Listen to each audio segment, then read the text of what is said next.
Welcome to my beginner's guide to attack commands and formations in Age of Empires 4. In those important battles, you need to know the correct attack command to make sure that your army is doing exactly what you want and to turn those defeats into victories.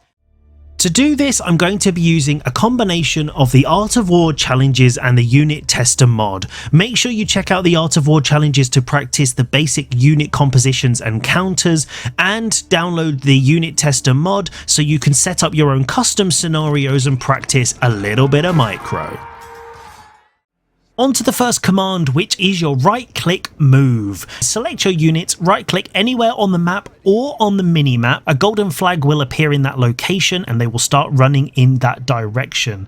You can also shift queue these movements by holding shift and right-clicking in multiple places, and they will follow each of those waypoints in order. But you do need to be really careful, because while they are executing all of those different commands, they will not interact with any other units or buildings or anything else along the way. So they will not stop, they will not defend themselves.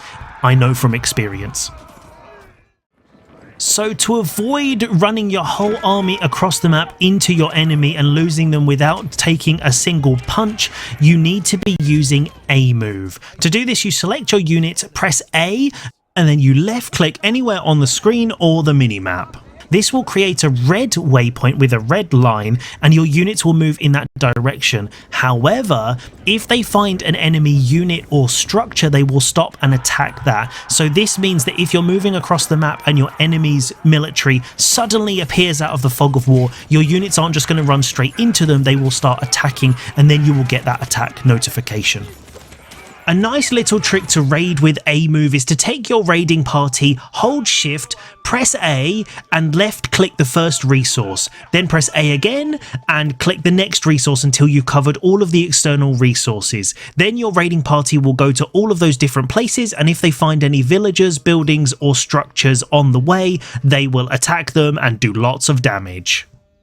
If you take a look in the settings tab, you will find that there are two different options. You have default setting, which means no matter where you right click when you press A, it will act as an A move command and will move to that location, attacking anything in its wake.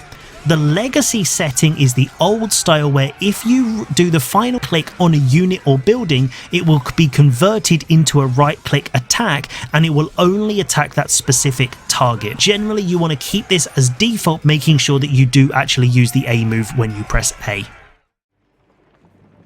And this leads us nicely into our next attack, which is the right-click attack. If you select your units and right-click on a building or unit, a red circle will appear on that unit and a red line, and they will attack that unit specifically. If you do this on a unit, they will chase them until that selected unit is dead or they lose vision. This is really effective when you are trying to target fire specific units. If you have archers trying to beat spears to get them off your cavalry, crossbows to beat knights or men-at-arms specifically, but you do need to be really careful, because when you right-click attack, just like a right-click move, they will only interact with a specific unit you have targeted. And if you happen to use melee units on a unit in the center of an attack formation, they will run around in circles doing no damage because they cannot make contact with that unit. So generally you want to use this really sparingly, otherwise your army can just be running around in circles doing no damage. There is also an additional attack command for siege units called Attack Ground. To do this, you select your unit, press G and right click on the specific location you want to attack. Generally this is something really good to use when you are attacking buildings with trebuchets, culverins or bombards. If your siege loses vision on that specific building because it's behind a wood line, they will actually run around the corner and potentially within their maximum range to try and get vision before they start attacking again. If they are also attacking a moving target, if that target moves out of range, they will then pack and unpack trying to get the hit. So this can mean the difference between your trebuchets destroying a building and then running around like headless chickens.